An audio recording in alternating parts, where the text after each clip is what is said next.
Bonjour à tous, c'est Manu de Frandroid et j'ai testé pour vous le Galaxy A5 2017, le successeur, comme son nom l'indique, du Galaxy A5 2016 que nous avons particulièrement apprécié l'année dernière.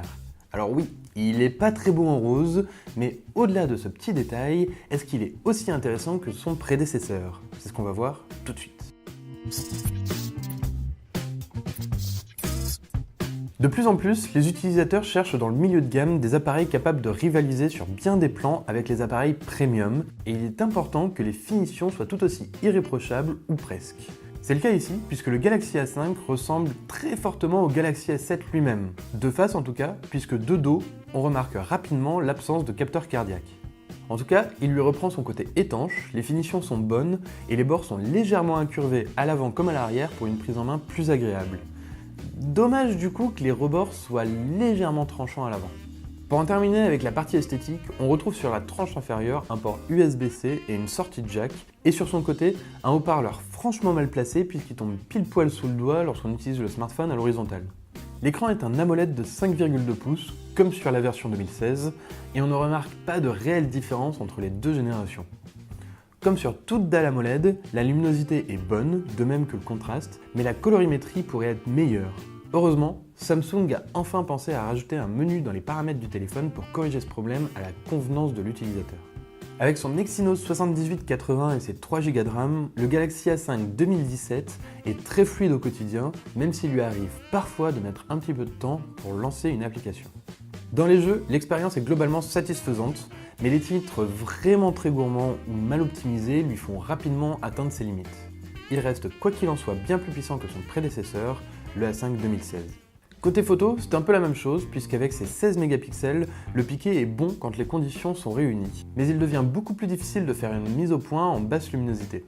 Il est en outre parfois nécessaire de régler manuellement la luminosité afin de s'assurer d'un bon rendu, d'autant qu'il ne faut pas trop compter sur le mode HDR qui rend les clichés vraiment trop surréalistes.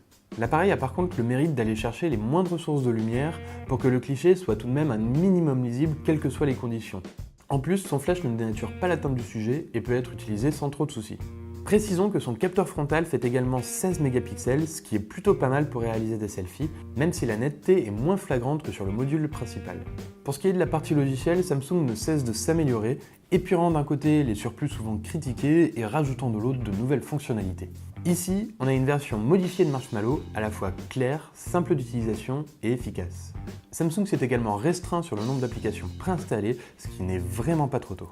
Mais le gros point fort du Galaxy A5 2017, comme c'était déjà le cas sur le modèle de 2016, c'est son autonomie. Sans limiter votre usage, vous ne devriez pas avoir de mal à terminer la journée avec 20 à 40% d'autonomie restante grâce à sa batterie de 3000 mAh et son système bien optimisé, ou même à tenir 2 ou 3 jours sans le recharger pour les utilisateurs les moins gourmands. Et bien sûr, il est compatible fast charge sur son port USB-C.